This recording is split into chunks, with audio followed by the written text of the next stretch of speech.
লোভী বউ জাদুই ইত্তার। একদিন মাঙ্গা দূরের চেনা আত্মীয় ওকে দেখতে আসলো। সরলা, কতদিন হয়েছে তোমাকে দেখে, সব ঠিক তো? সরলা অনেক কাঁদতে শুরু করলো। আপনি কিছু জানেন না মাসি, আমার বর বলে অনেক কাঁদতে লাগলো। ওইটা শুনে গঙ্গা বলল, আরে এটা তো সরলার মতন আওয়াজ মনে হচ্ছে। এইটা বলে ও দরজার থেকে লুকিয়ে দেখতে শুরু করলো। আরে আরে, ছোট বাচ্চার মতন কেন কাঁদছো? কি হলো আমাকে বলো, আমি আছি না। না না না, কেঁদো না। সরলা নিজের চোখ থেকে জল পুছে ফেলে, আমার বর দিন রাত মদ পান করতে থাকে, আর অতটুকুই না, মদ পান করে আমাকে অনেক মারে। অনেক দিন থেকে এরকম করছে মাসি। কত ওষুধ ব্যবহার করেছি, কত ভগবানকে ডেকেছি, কিন্তু কিচ্ছু হলো না। আমি আর সহ্য করতে পারছি না। আপনি কিছু সাহায্য করুন মাসি।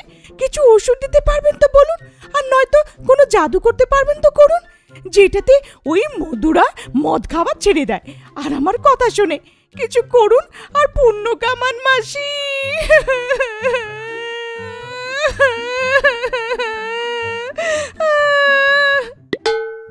বলে সাহায্য চাইতে লাগলো। চুপ করো, চুপ করো, এইটুকু কথা ছিল আর তুমি এততে হয়রান হচ্ছিলে। একটু দাঁড়াও, তোমার বরকে রাস্তায় আনার রাস্তা বলছি। এইটা বলেও চলে গেল। ওর পুরনো বাক্সর থেকে একটা ইত্তারের ডিব্বি বার করলো। গঙ্গা এসব লুকিয়ে দেখছিল। ইত্তারের ডিব্বি ও সরলাকে দেখালো। এইটা নাও সরলা, এটা জাদু ইত্তর।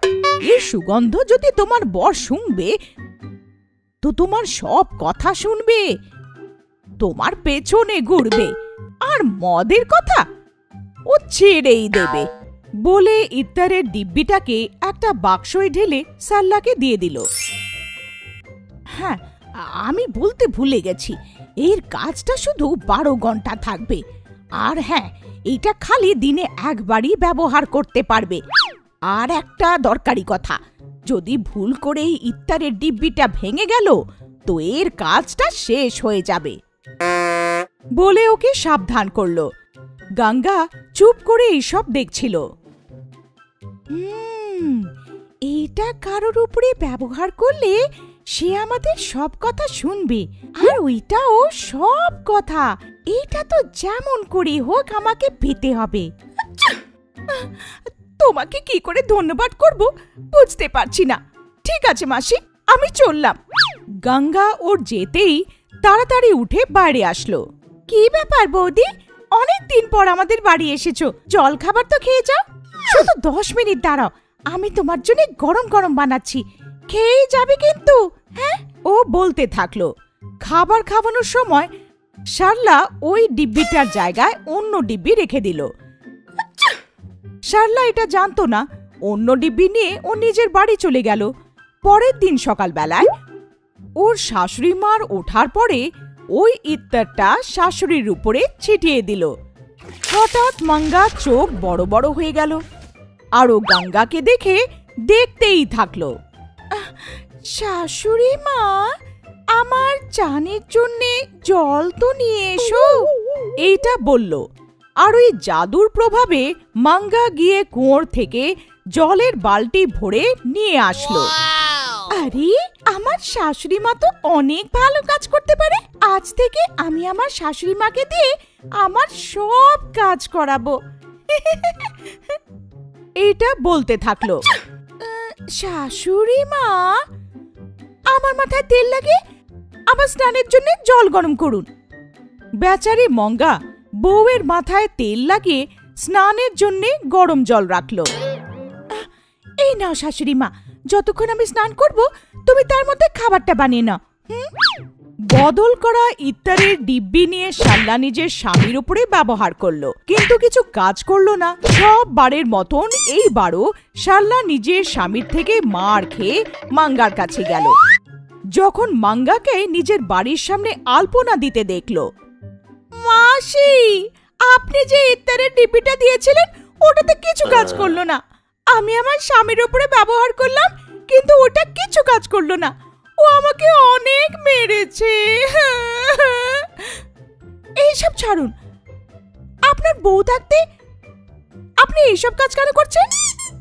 কি বললে? বউ মানে কি? তার মানে বউ মানে আমার ঘরের লক্ষ্মী, আর ঘরের লক্ষ্মী দিয়ে ঘরের কাজ করাবো? চোখ খারাপ হয়ে যাবে আমার। মাঙ্গা বলতে থাকলো। হ্যাঁ, এইটা কি? মাসি এরকম কথা কেন বলছে? কি হয়েছে মাসির? এইটা বলেও ভাবতে থাকলো। এর মাঝখানে গঙ্গার চিল্লানোর আওয়াজ শোনা গেল। কতক্ষণ ধরে আলপনা দিচ্ছ? জলদি আসো আর এসে আমার পা টেপো, বলে গঙ্গা চিল্লাতে থাকলো।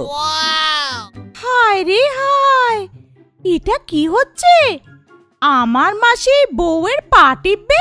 কিছু তো গড়বড় হয়েছে এখানে, কিছু তো খারাপ আছে, আমাকে জানতে হবে। এই ভেবে লুকিয়ে ঘরের ভেতরে গেল সারলা। ওইখানে মাঙ্গা নিজের বউয়ের পা টিপছিল সে দেখতে পারল, আর ওইখানে আর একটা ইত্তারের ডিব্বি দেখতে পারল, যেটা অন্য ইত্তারের মতন দেখতে। ওইখানে কি চলছে সারলা সব বুঝতে পারল। হায়, আমার ননদ, এর মানে আমার মাসি যে আমাকে ইত্তরের ডিব্বিটা দিয়েছিল, ওর কাজ না করার মানে এটা ছিল। আসল ইত্তরের ডিব্বিটা বদলে দিয়ে নকল ইত্তরের ডিব্বিটা দিয়েছিল আমাকে। এখন তোমাকে শিক্ষা দিচ্ছি। এইটা বলে আসল ইত্তরের ডিব্বির জায়গায় নকল ইত্তরের ডিব্বি রেখে চলে গেল। ইত্তরের কাজটা কমে যাচ্ছিল। সব কথাও এসে মাঙ্গাকে বলে দিল। আচ্ছা বউ, তো এরকম করবি তুই? পুরো শরীর ভেঙে দিয়েছিস তুই আমার। হ্যাঁ, এখন বলছি তোকে, এখন দেখাবো তামাশা। এইটা বলে ও চলে গেল। পরের দিন বউ আবার ওর ওপরে ইত্তার ছিটালো। মাঙ্গা জানতো যে ওটা নকল ইত্তার, কিন্তু বউয়ের কথা শোনার ও নাটক করছিল। শুনুন শাশুড়ি মা, আমার স্নানের জন্য জল রাখুন। মাঙ্গা জেনে শুনে বউয়ের মাথায় তেল লাগিয়ে জোরে জোরে ওকে জোর করে নাড়াতে লাগলো। হায়, আমার চুল, আমার চুল শাশুড়ি মা, আমার চুল। গঙ্গা চিল্লাতে থাকলো। তখনই শাশুড়ি গরম গরম জল ওর উপরে ঢেলে দিল। হায়, গরম জল, আমি চলে গেলাম, গরম জল। দুপুরের সময়, শুনুন শাশুড়ি মা, খাবার আর সবজি বানিয়ে নেবেন। মঙ্গা নাটক করতে করতে সবজিতে ঝাল দিয়ে দিল। হ্যাঁ মা, আয়, তোকে আমি আমার হাত দিয়ে খাইয়ে দিই। তুই অনেক লজ্জা করিস, পেট ভরে খাবারই খাস না, বলে বড় বড় মুঠো করে খাওয়াতে থাকলো। ঝাল ঝাল, আমার মুখ, ও আমার মুখ জ্বলে গেল, ভগবান,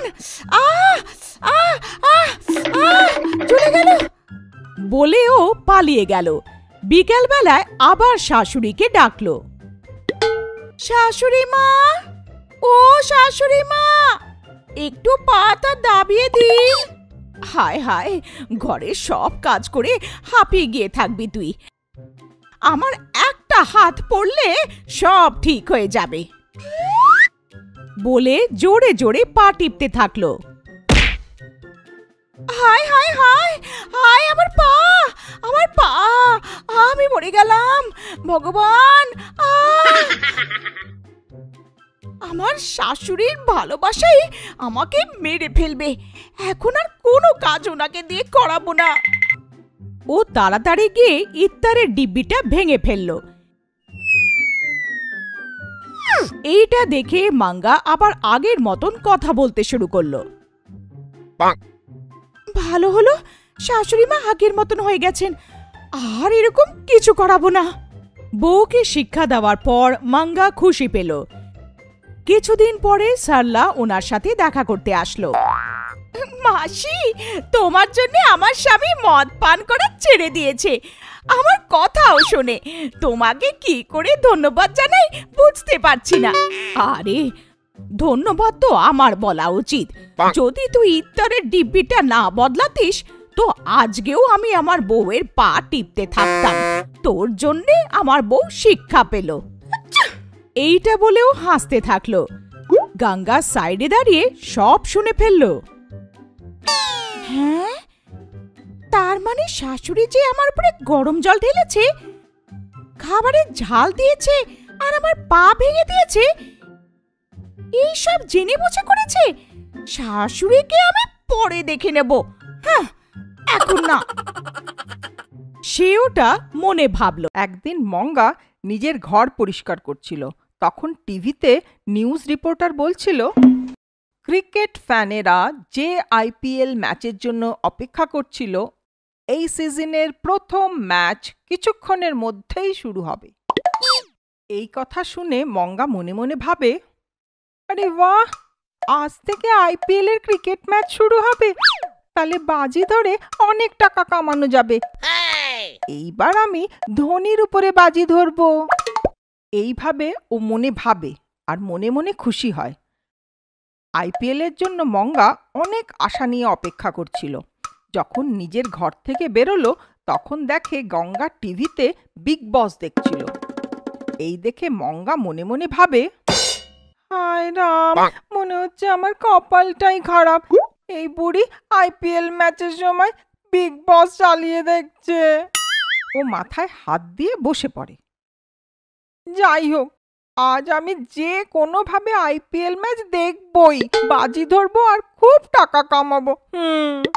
এইটা মনে ভেবে ওখানে রাখা টিভি রিমোট নিয়ে বিগ বসের জায়গায় আইপিএল ম্যাচ চালিয়ে দেয়।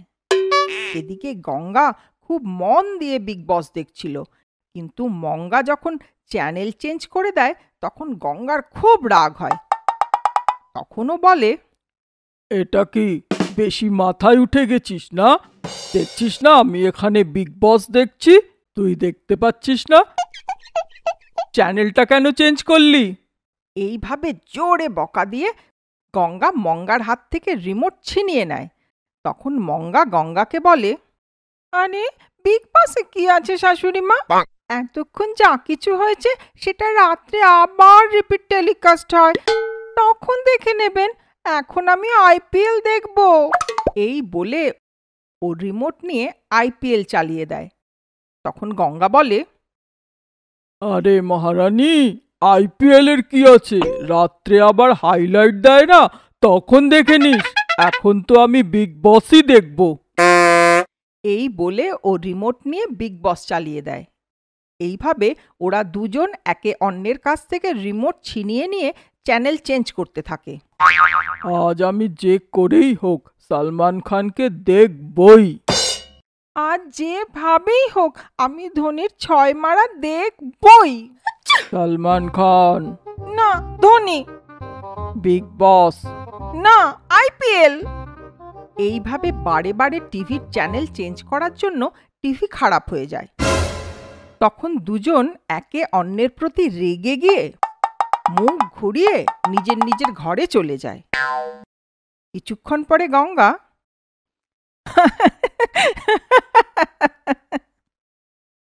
এইভাবে জোরে জোরে হাসতে থাকে। এই শুনে মঙ্গা মনে ভাবে, এটা কি? এটা আমার শাশুড়ি মার গলার আওয়াজ না? কি দেখে এত জোরে হাসছে? এই ভেবে ও গঙ্গার ঘরে গিয়ে উকি মারে। ঘরে গঙ্গা ভিআর লাগিয়ে আরাম করে বিগ বস দেখছিল। গঙ্গা ভিআরে দেখতে দেখতে বলছিল, নমস্কার সালমান ভাই। নমস্কার গঙ্গা দিদি। বিগ বস হাউসে কেমন আছে সব? ও বলে। এইসব দেখে মঙ্গা মনে ভাবে, আরে এ কি, আমার শাশুড়ি মাইতে বিগ বস দেখছেন? যে করেই হোক আমাকে ভিআরটা নিতেই হবে। ও নিজের মনে চিন্তা করে নেয়। গঙ্গা বিগ বস দেখে ম্যাজিক্যাল ভিআরটা পাশে রেখে ঘুমিয়ে পড়ে। আর মঙ্গা আস্তে আস্তে গিয়ে ওই ভিআরটা নিজের ঘরে নিয়ে আসে। ওই ভিআরটা নিজের চোখে লাগানোর পরে মঙ্গা আইপিএল বলে। সাথে সাথে মঙ্গা আইপিএল ক্রিকেট মাঠে পৌঁছে যায়। তখন মঙ্গা মনে মনে বলে, আরে বাহ, তার মানে এটা ম্যাজিক্যাল ভিআর। আরে বাহ, আরে বাহ, এটা কি ভালো না?